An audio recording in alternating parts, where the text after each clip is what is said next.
Oh my god. What's that outside? Hey, what's up guys? It's Scares here. Ah! Where are you? We got some work to do. On my first night away from my parents, a normal camping trip with school ended up as a complete disaster. There was a school camping trip going on, and as someone with some experience camping, in my back garden, I thought it would be a very good idea for me to sign up. Rain, cold and mud. My favourite. Yeah, I'll come on the trip, sir. I was nervously excited for the trip, as some of my friends were coming along too, and, well, me being me, I kind of over-prepared my backpack a bit. There was an airbed, a pump for the airbed, cookies and a bunch of sandwiches, oh, and water. So, a lot of luxury items. I think I'd certainly do well on I'm a Celebrity. Eric, it might be you. The fuck you say to me, you little shit? So after school on Friday, we got changed and we're on our way to the campsite. It took a couple of hours to get there, and it certainly was in the middle of nowhere. And setting up the tent was very easy for me, being a pro tent builder and Minecraft player. I can't see it through the iron bars, but correct me if I'm wrong, but it does say Nigel Farage yourself. I also had a tent to myself, but one thing that really annoyed me on this trip was that we weren't allowed to bring our own tents. Like, why not? So I got stuck with this one-man tent rather than any of the ones I had at home, but I made it more comfortable with my airbed. I was the only one to bring an airbed and blew it up with ease for a nice, comfortable night's sleep, I thought. Now, because this trip was after school, there wasn't much time left before bed, but one of the teachers had brought a football for us to play with, and there was an open patch down the hill near our site. Everyone else had started as I went to the toilet, and when I came back, I saw everyone playing football down the hill, and I started to go and, well...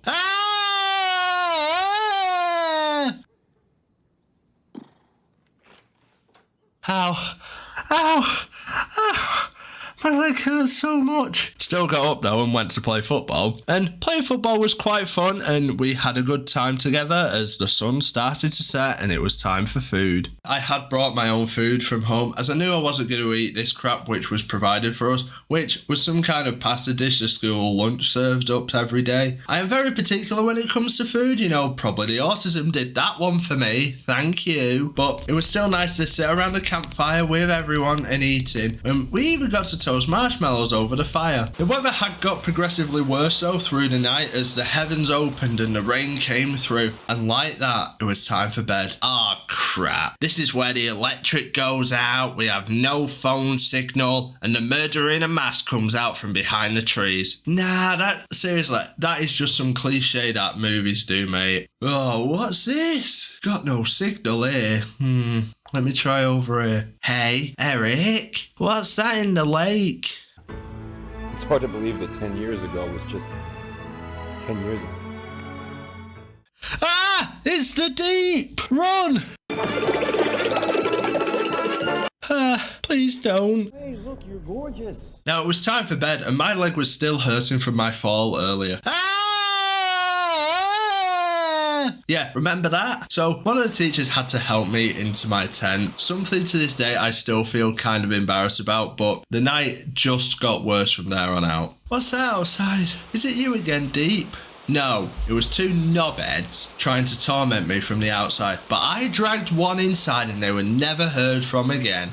It was a perfect storm of shit, as I was wet, cold, had a sore leg, and was terribly homesick. Now I started crying, as I didn't know what to do in this situation. I had no control, and I was in a state of panic. So I thought I would phone my mum and dad to try and pick me up, but lo and behold, no goddamn signal. So what was I meant to do in this situation? Fuck this! Right, I am getting out of here. I'll run away, find my own way back. I don't care what happens to me. I am not staying the fuck here. Took about 5 steps and... Oh, I peed myself in the rain as I just retreated back to my tent and fell asleep in tears.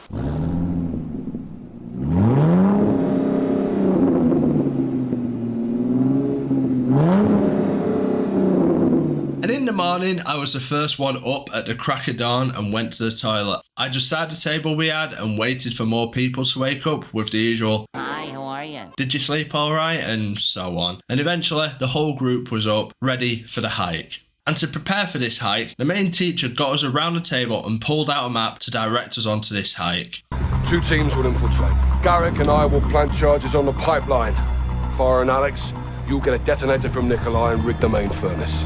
It started off fairly easily with us walking on roads and actual paths to get out of the area. But once we got into the actual nature of climbing hills, crossing ravines, wow, it really does sound like a Minecraft game, it got harder and harder for me, with me holding the group back. It got so bad that the teacher had to start carrying my bag for me to try and help, but even that was not enough. It was decided that me and him were going to head back and take the minibus to the final destination. We got to the place and basically had to sit there for about 3 hours in pretty much silence. Because, like, what am I going to talk to a maths teacher about? Pythagoras? I basically sat there apologising for ruining the trip. But everyone finally came back and we were on our way home. And the treat of the evening was to watch Eurovision and the Doctor Who episode, The Name of the Doctor. One of my absolute favourites. What I did without choice. I know. In the name of peace and sanity. But not in the name of the Doctor. And at least the day ended alright. And if you want to learn about my embarrassing prefect training where I did a cringy rap in high school, click this video over here and I will see you next time.